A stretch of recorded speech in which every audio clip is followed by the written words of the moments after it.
Hello guys, magandang araw po. May mga bago po tayong deliver, bagong item. Papakita ko lang po sa inyo. Yan. Bali, may dumating po tayo na 300 piraso na Urge helmet. Yan, bawat isang kahon po, 6 ang laman. Ito po yung mga kulay ng helmet. May red, may white, tapos may matte black. Sa hindi po nakakaalam, branded po ito at mamahalin po. Ang original price na ito, nasa 8,000 pesos. Ito po ay brand new original, made in France. Tapos pag binili nyo siya, meron siyang box, meron siyang manual, tapos meron siyang extra pad. From 8,000, itong dalawang kulay, red tsaka white, 960 pesos na lang po. Yes po. Ang size po na meron lang sa red at white, small medium, ano po yon, 54 to 57 cm. Itong matte black, large XL lang po ang meron siya, 1,460. Mas mahal siya dito ng 500 pesos. Pero murang-mura pa rin yan, from 8,000 pesos.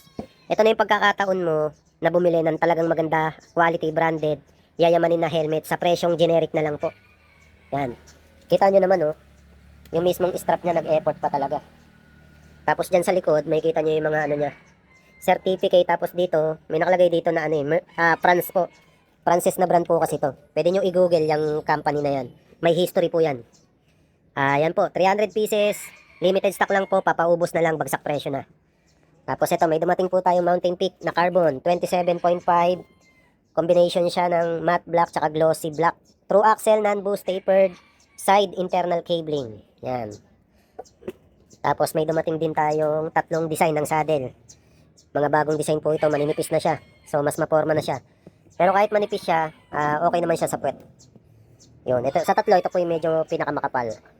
Ito yung isa. Yun, sandali 360 view natin yung helmet. Ito po yung kanyang likuran. Tsaka magaan po siya. Ito yung gilid. Ito yung kanyang front view. Top view. Yan. Yan po. Red. Na may blue. Tapos matte black, white, gold. Yan po. Tapos may dumating din po tayo bagong stem ni Mountain Peak.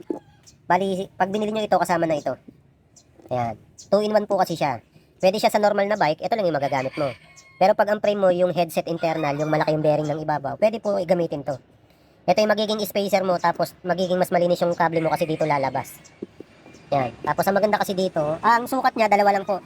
90 tsaka 110 mm. Yan. Maganda yung design niya oh. Ano lang, stealth lang, hindi masyadong makulay, hindi nagsusumigaw yung mga print. Tapos maganda yung pinakatakip niya, parang gaya sa mamahaling bike. Ayan oh. Ganda siya guys. Tapos ito yung Aerowick 90 mm, nasa around 200 plus lang ata to eh. I-double check ko yung price. Tapos may bagong dating din si Mountain Peak, tatlong design ng seat post. Meron na po silang carbon loading na seat post. Ayan, dual clamp siya. Ayan, oh. Tapos ang gaan. Saka yun nga, nakakatuwa, no? Buti ganito na yung mag-design yung ano, Mountain Peak, yung hindi na corny, hindi na baduy. Kasi ano na siya, discreet lang, stealth lang. Simple lang yung mga ano, nakasulat. Ito, ayan. Ito po, alloy. May dalawa siyang butas, tapos may putol siya, patulis. Para kahit papano gumaan-gaan siya. Ayan. Ito yung isa. Practically speaking, parehas lang naman to. Ang pagkakaiba lang, ito lang. Yung kabitan ng saddle. So, ganyan yung tsura nyo, no? Ayun, putya, malupitan. Tapos ito po, carbon handlebar. Yan, ang maganda dito yung kanyang gitna, kahit di mo nalagyan ng carbon paste, di na siya, may anti-slip na siya. Mountain Peak, matte black, yan lang yung mga nakasulat eh, no? So, kahit ano pa yung bike mo, madali siya ibagay.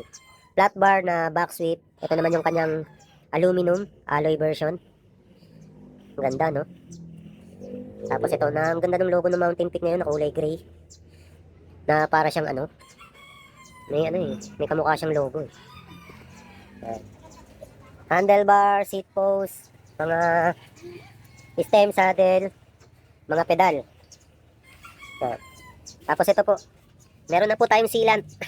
100 pesos isa. Pwede po sa bike, pwede sa motor, pwede sa full bike na pwede sa full charge na e-bike. 100 pesos.